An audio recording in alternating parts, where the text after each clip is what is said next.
Sunday morning, I'm Jaden Jefferson, and welcome to this week's Community Focus. As I prepare you for Election Day in Ohio, we begin with my previous coverage of two big issues that are gaining a lot of attention nationally.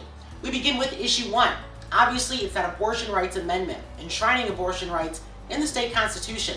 Activists were reinvigorated this summer when another issue won, to raise the threshold to amend the state constitution to 65% failed, therefore making it easier on Tuesday for that abortion rights amendment to pass. Now to issue two. According to the Coalition to Regulate Marijuana Like Alcohol, the group behind this effort, the quote, cultivation, manufacturing, testing, and sale of marijuana and marijuana products to adults ages 21 and up, end quote, would be legal, but also regulated. Home growth of marijuana would also be legal. However, the limit would be 6 plants per person and 12 per residence.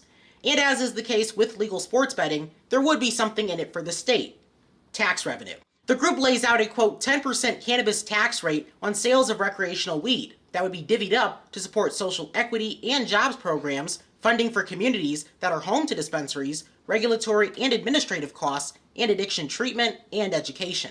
So let's talk about that last part. Can marijuana set some people up for issues with addiction?